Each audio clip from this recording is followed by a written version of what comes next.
Hi. Hi, everyone. I am happy to be doing a live again in the group. It's been quite a while since I've done one of those.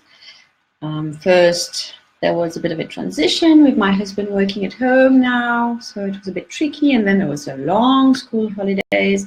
After that cyclone and the torrential rain that has been creating a bit of havoc here. So finally, I have a bit of calm today, and I thought I would come into a live. And as a few weeks ago we had some posts about tantrums, I thought that would be the ideal topic, and we can talk about tantrums today and how to deal with those. So first of all, what is a tantrum? So a tantrum is an emotional outburst that cannot control, that is not controlled. And yes, we mostly see tantrums with young children, toddlers and very young children, because I think that's where it's most noticeable. I mean, we can just see the crying and the shouting and the throwing of hands and feet all over the place. It's usually very loud, and a lot of time in public places, so it's kind of very noticeable. But I would like to argue that we can actually have tantrums and see tantrums at all ages. I mean, I know adults who actually get into some emotional outbursts that they cannot control. So that would be a tantrum too, except because we are adults, we have learned a little bit, and we don't thrash and we don't throw ourselves on the floor. But we still go on runs, we still sometimes get angry when we shouldn't. So a lot of time, adults will get into a tantrum, except we don't call them tantrums anymore. But that's exactly what they are in sort of basic terms. So why do they happen? They happen simply because in that moment in time, we lack the emotional tools to deal with that situation. So we go into overwhelm, our emotions overflows, and it has to be let out somehow. So the process is the same, whether it's the wife who goes on a wild rant with her husband because she, I don't know, he's not happy about something, and she just goes on and on and on about something. It's the same whether it's a dad who gets angry and fed up with his kid and shouts and gets like really over the top. It's the same for a teenager who shuts down and goes into sulking because life just becomes too much for them. And it's exactly the same for the 2 or 3 year old who has a fit in the supermarket. And you know what? A lot of time we have less patience and we are more judgmental of the 2 or 3 year old for having his tantrum and his fit rather than with the adult.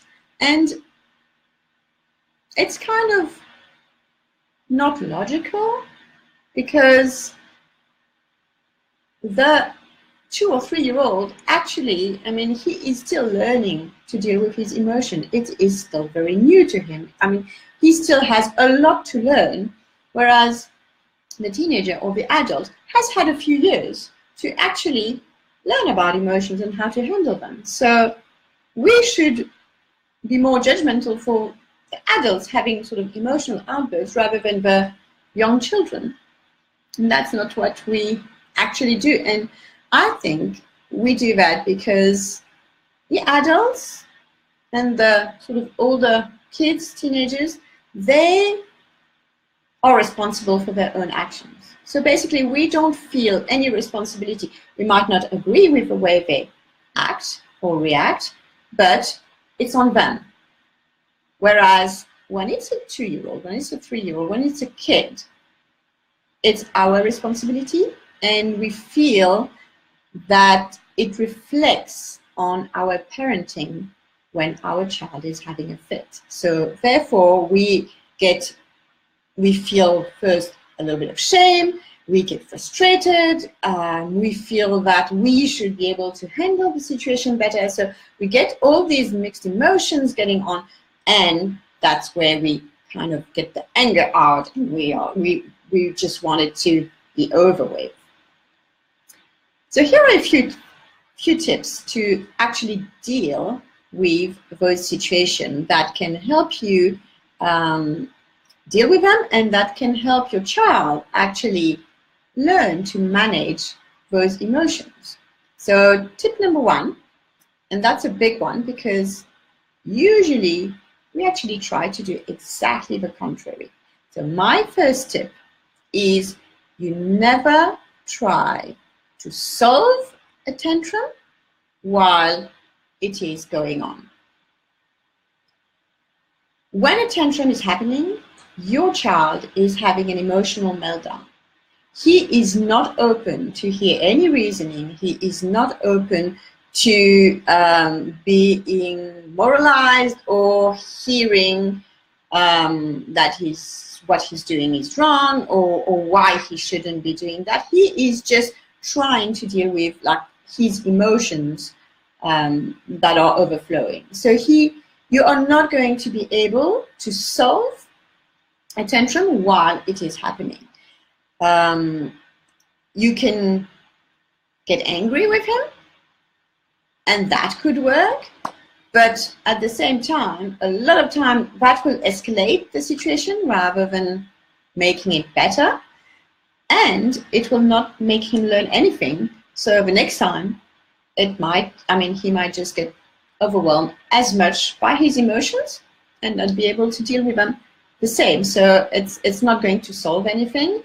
You could try to bribe and say, oh, well, if you stop, you can have this, or you can have that, or I'll give you what you want, and things like that. But again, that is not solving anything, because your child is only learning that when he is dissatisfied, he can just rely on that strategy to be able to get what he wants. So it will just reinforce going into a tantrum the next time something is not right and his emotion is getting the best of him. So what to do when you are in the middle of that tantrum is actually manage it the best you can, knowing that the solving will come afterwards. It will come later. So you take a step back, you breathe deeply, you stay calm, you can get down to your child levels, you can just talk to him in a firm but calm voice, asking him to stop, telling him, okay, now that's not acceptable, let's just get a grip, get over it, just talk calmly to him and put words on his emotions. I understand that right now this might be very difficult for you. I can see that you are being upset. So try and sort of talk to him and see if that helps. And if that doesn't help, you can always let him run it down, because he will stop eventually. Now that's very uncomfortable, especially if you are in a public setting and that you have many people sort of watching you. So what you have to do is actually push those emotions and thoughts that people are like, what will people say? What will people think? So put all that aside. You don't care about what others say, what others think. You are the one dealing with your child. So just stay present and be with your child and let him run it out.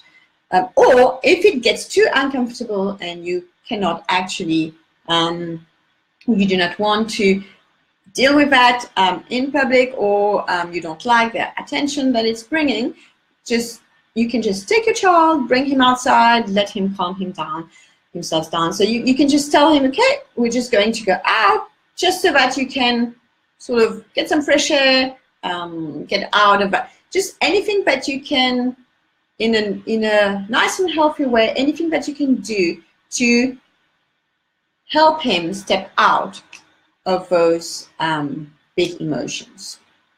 So the purpose is actually to get him away from his triggers and get him to calm down. So that would be when the tantrum is actually happening. So you just have to manage it the best as you can and sort of let it outrun itself. That will not solve it. As I said, we are not trying to solve it. We're just trying to manage it. So after that has happened, now there are things that then you can do to actually go and solve that tantrum and teach your child to actually deal with those emotions when that happens. So the next step, once that has happened, the very next step is actually to know what your child's triggers are.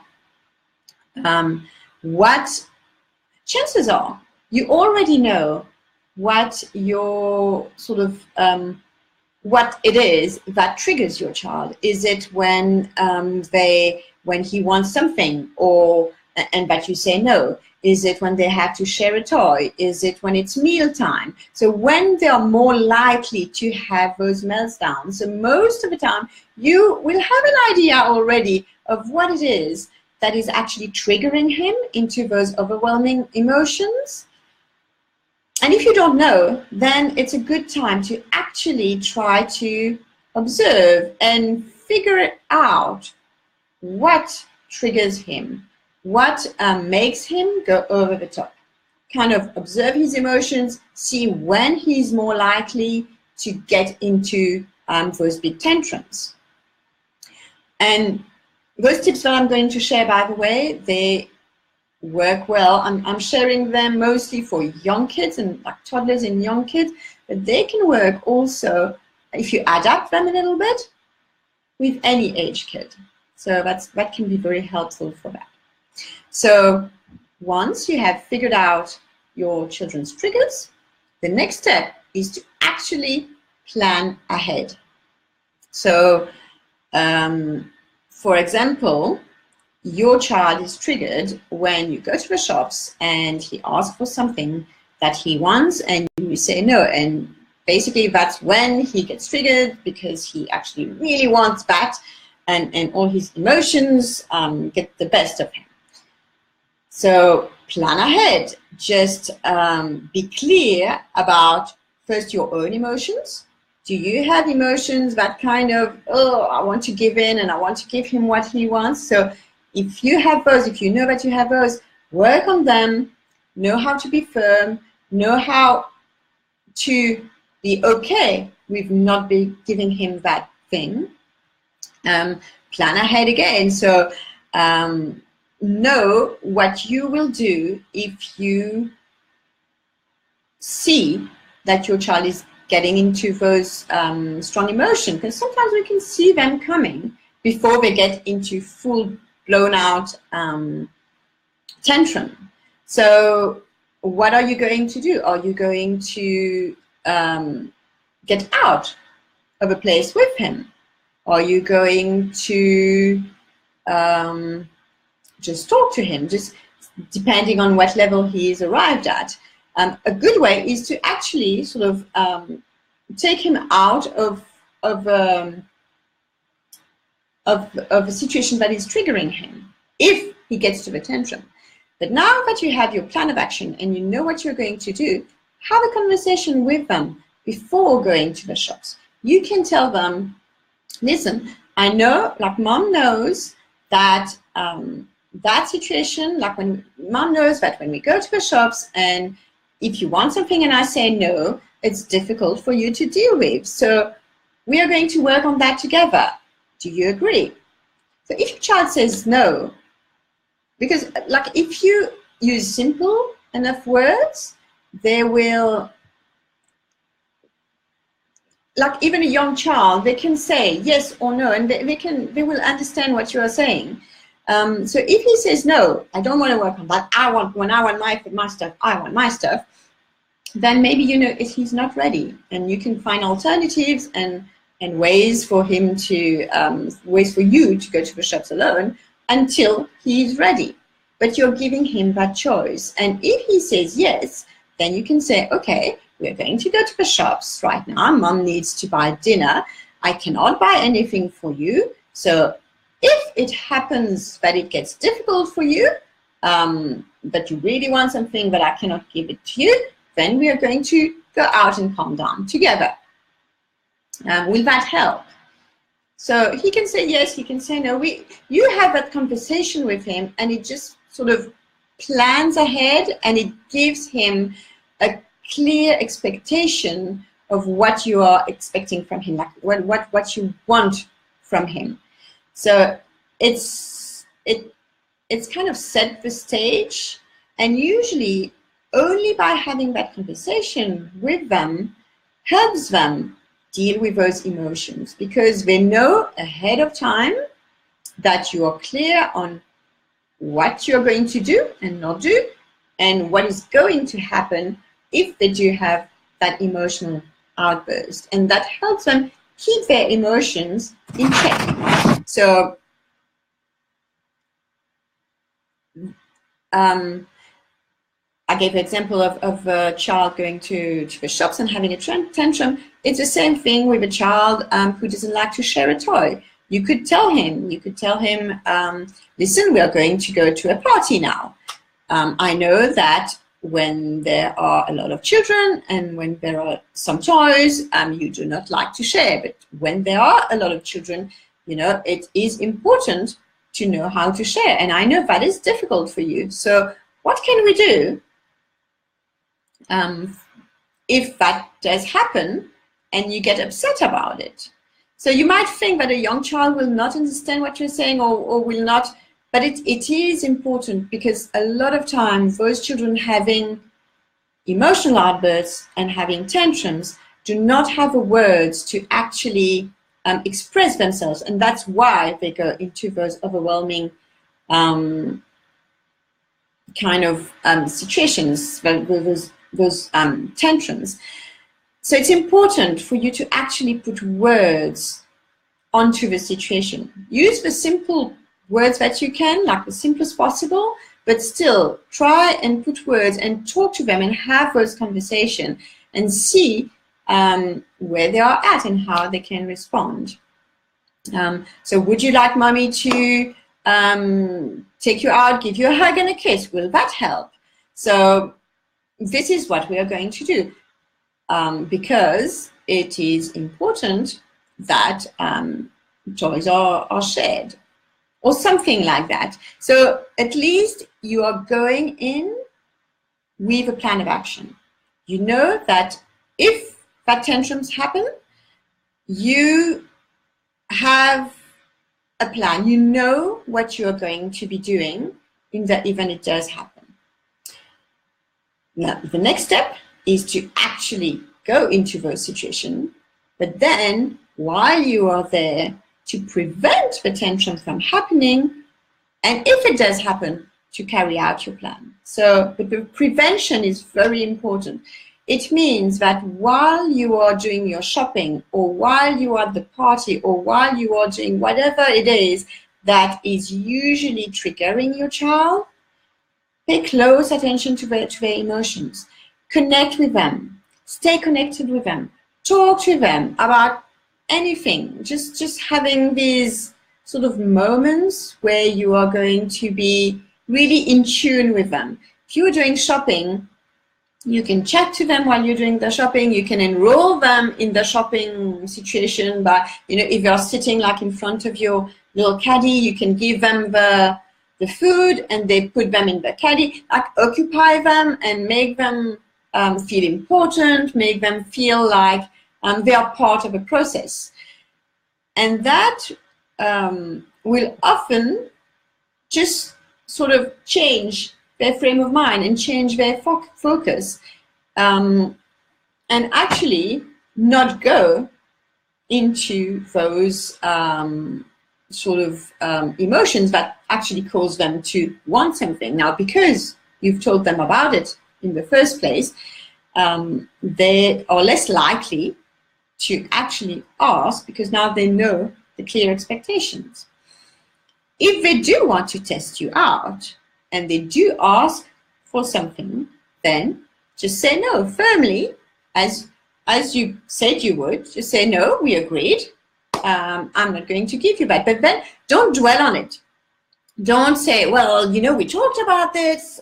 Don't go don't go on about it for ages and ages. Just say no, and that's it. Move on to something else and change their focus. Oh, look, that lady. She looks like just like Aunt Bertha. Do you think it's Aunt Bertha?